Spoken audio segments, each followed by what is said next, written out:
Good morning, everybody. Where are you viewing from? Okay, thank you for listening. Okay, we're about to treat another interesting topic.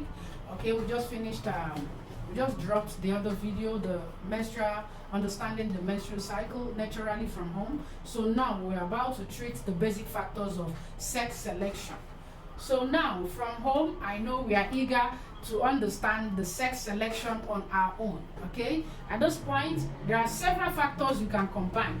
You understand, we have about 3 factors, 4 factors, 5 factors you can combine medically and still have your boy type or still have your girl type. But the basic ones you can do at home and get exact what you want is what we are treating now. So get it right now, get it is so easy. So basic factors of sex selection. 1 is your timing.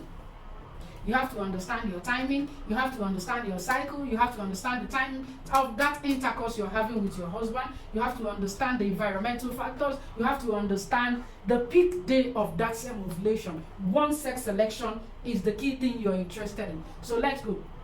Now, for you to understand your sex selection, or you must understand your cycle as you've treated. If you've understood your cycle, look at how to be able to get your sex, of the sex of the child you want. If it's a boy child, you're starting with it.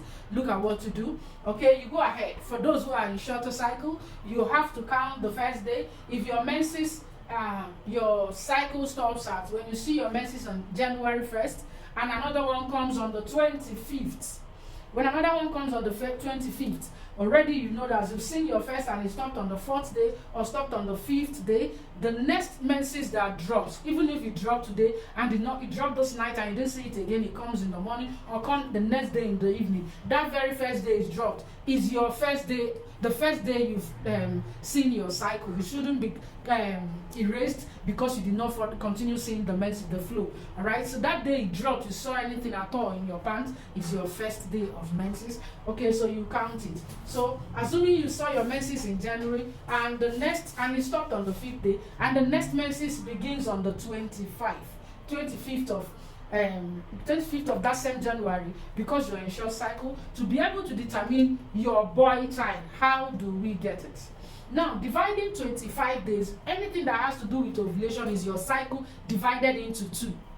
Do you understand? Okay, so if your cycle is to be divided into 2, to predict the day of your ovulation or the peak day, you have to do it. Understand it now. So if you start on the first day and another one starts on the 25th, dividing it into 2 is giving you 12.5 days. That's after you count the 12th day. The other one is half day, but we don't count it that way. So now how do we count it now? It's going to be on the 13th day. Hello? Because if you approximate that 5, it's going to give you 13. That's how we get it. So now you're doing it naturally from home. So on the 25th, to be able to predict your sex selection, your boy type, you count 25th 1, 2, 26, 27, 3, 4, 5, 6, 7, 8, 9, 10, 11, 12, 13. This is your ovulation and that is your peak. Between this and this is your peak, and that is peak for a boy type, for those who have shorter cycle. All right, so go on. For those who have longer cycle, I have to treat it from here. Assuming you saw your menses on the, let's say for instance, for those who have longer cycle, you saw your menses on the 19th for longer cycle, and that longer cycle is 23 days or 24 days or 25 days. Let's count 25 days for instance. Your menses comes out every let's count 35 days. Then your menses comes out every 35 days. Do you understand? Or 34 days. So let's count.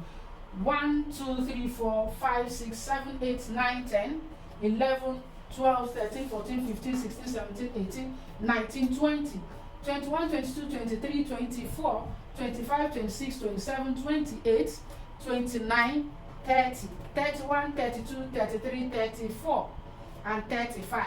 This is another day that you saw your menses after it started here for longer cycle, and the next one came out on the 24th. How do you determine your ovulation, be able to get the peak of that same ovulation to have a boy type? So we'll go ahead. So since 19 to 24 is giving us 35 day of your cycle, so divided by 2 is giving us what? It's going to give us 15 is 30, and the 25 there is giving us 17.5. 17.5 indirectly is still 18th day. So those people who have longer cycle and still expect to have a boy child on the 14th day of their cycle, thinking that is how to calculate it, that is why they are still making the same mistake, having a girl child afterwards. So now, let's do it now. You are counting on the 18th day from this very day that the menses dropped again. So to be able to get your ovulation for the month. So we are counting 1, 2, 3, 4, 5, 6, 7, 8, 9, 10, 11, 12, 13, 14, 15, 16, 17, 18. This is the peak of your ovulation. This is the peak. And this day will give you a boy child. Alright, so for the girl child, for the normal cycle of 28, what it is when you saw your menses on January 1st, and another one comes on the 28th, divided by 2 is 14. So be able to track that 14th day. You count from here: 1, 2, 3, 4, 5, 6, 7, 8, 9, 10, 11, 12, 13, 14. So between 14 and 15 is your peak. Look at your peak. This is peak for normal cycle, and you're having your boy child.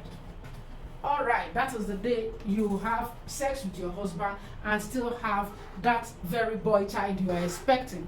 Alright, so now, understanding all these factors, there are other things principal things you have to actually add in order to get it right. After you've gotten your timing right, the peak of your menses, the day to have intercourse with your husband, so the next thing you have to know is your deep penetration. Your husband being able to penetrate you, either using doggy side or missionary style, and penetrate well after the sex and having ejaculate so deep inside, so that the swimming of the sperm cells will continue to move clearly. Know very well that this achievement should be well detailed when you've been able to secure the environment, making it so clean that it's in alkaline states. Hello. So when I talk about securing the environment to be so clear of infection, to be so clean, it has to be infection, making sure that you clear yourself of infection. That is the basic principle. After clearing your infection, you'll be able to determine the ovulation day, the peak. Already you've known that it's going to be on the 15th of the day. It's going to be this and that. Be able to achieve it. In so doing, I thank you for understanding, and I believe that a little while you understand more. Thanks.